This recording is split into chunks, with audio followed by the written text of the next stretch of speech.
Hi guys and girls, Shane here from WW2 Airsoft, and today I'll be sharing with you one of my favourite guns of all time, the M1 Carbine.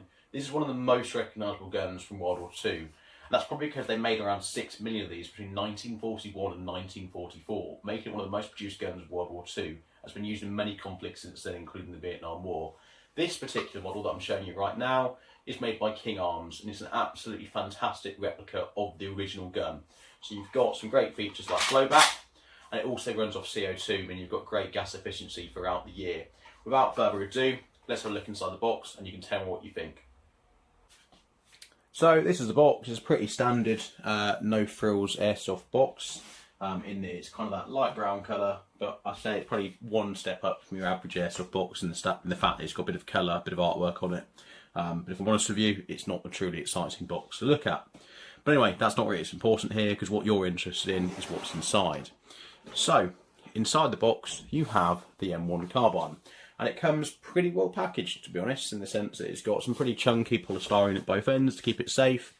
So I'm confident when these are shipped out, they should arrive in good condition and not damaged, most importantly. So, let's get that polystyrene and take a proper look at the gun. As I say, pretty well secured on there, because they have a bit of a tug to get them out.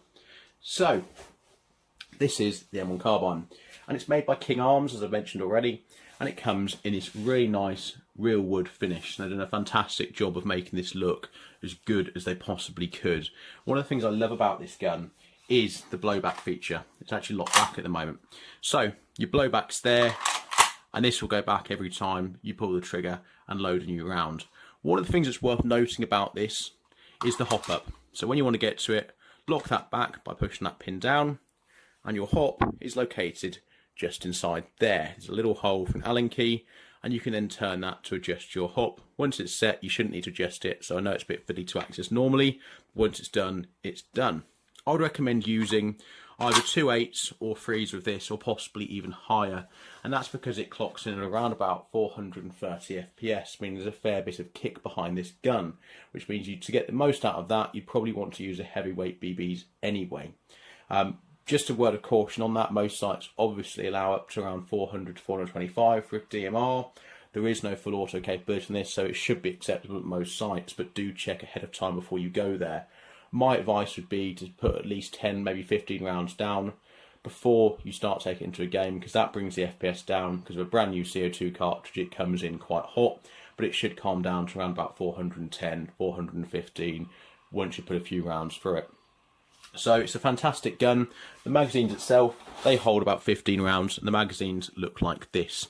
So it's a 15 round mag, CO2 goes in the bottom.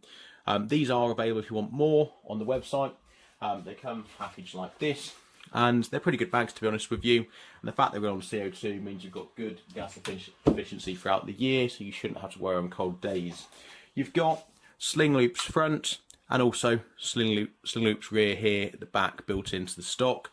You've got adjustable iron sights at the rear, and you've got your iron sight there at the front. It's a truly good looking rifle. You've got your mag release just there, and you've got your safety just there. It's one of the guns I've loved for such a long time, and it's great to have one of these in my hands finally. I really hope you like it. Any thoughts, any comments, please drop them in below.